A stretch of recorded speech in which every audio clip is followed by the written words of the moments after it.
नवंबर की एक सर्द रात में 11 बजे दरवाजे पर दस्तक हुई। मास्टर अकबर अली ने जाकर दरवाज़ा खोला तो नकाब पोश लड़की दरवाजे से अंदर गैराज में आ खड़ी हुई। बोली कि सर 500 रुपए मिल जाएंगे। मास्टर साहब ने पूछा कि आप हैं कौन, बताएं तो सही। उस लड़की ने चेहरे से नकाब हटाया और बोली कि मैं आपकी शागिर्द आसिया रहमत हूँ। बच्चे इस सुबह से भूखे हैं। छोटा बच्चा तो भूख से निढाल हो चुका रो रहा है कि दूध पीना है। मास्टर साहब ने उसे 1000 देना चाहा, मगर उसने 500 रुपए ही लिया और चली गई। अड्डे पर जाकर 1 किलो दूध लिया, होटल से दाल की 1 प्लेट ले ली और 10 रोटियां लेकर घर आ गई। आसिया रहमत एक ऐसी लड़की थी जो सुबह, दोपहर और शाम में सूट बदल कर पहना करती थी। सोने का चम्मच मुंह में लेकर पैदा हुई थी। बाप मंडी में गले का ताजिर था। शादी भी चच्चा के घर हम पला घराने में हुई। 10 साल गुजर गए, मगर लाख कोशिशों, तावीज़, दम दवाइयों के बाद भी औलाद ना हो सकी। एक रात आसिया ने तहज्जुद पढ़ी और दुआ की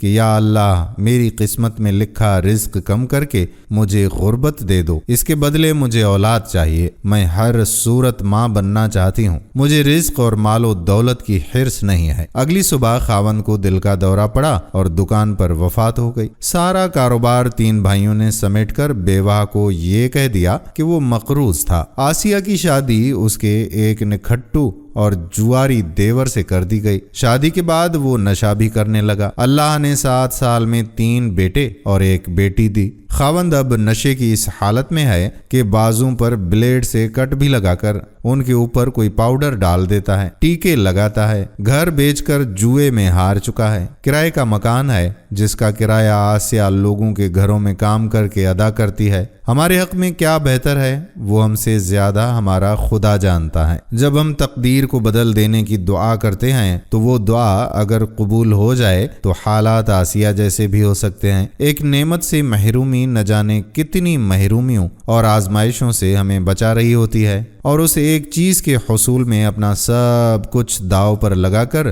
खुदा के लिखे को बदलने का उससे ही सवाल कर रहे होते हैं। एक स्पेशल बच्चे की माँ चाहती थी कि उसका बच्चा ठीक हो जाए या मर जाए। उसने खुदा से ये दिन रात दुआ करना शुरू कर दी। बच्चा वफात पा गया। खावंद ने दूसरी शादी करके उसे तलाक दे दी कि उससे अगला बच्चा भी माजूर ही होगा। जब तक वो बच्चा जिंदा था उसका खावंद बीवी से ऐसे मोहब्बत करता था जैसे मोहब्बत की दास्तानों में मजनू और रांझे का किरदार हो। जिस बच्चे को वो आजमाइश समझती थी उसने ही तो एक बड़ी आजमाइश रोक रखी थी। कभी भी आजमाइश या मुश्किल मुंह से ना मांगें। एक खास नेमत के लिए मुयस्सर नेमतों के छिन जाने की दुआ बिल्कुल भी ना करें। आप वो नहीं जानते जिसे वो ज़ात पाक जानती है, जो ये सब कुछ कंट्रोल कर रही है, और उसकी कुदरत का एक खासा निज़ाम है जिसे गौर व फिक्र करने वाले बखूबी समझ सकते हैं। दोस्तों, वीडियो पसंद आई हो तो इस वीडियो को शेयर ज़रूर कर दें। आने वाली वीडियो तक अपने मेज़बान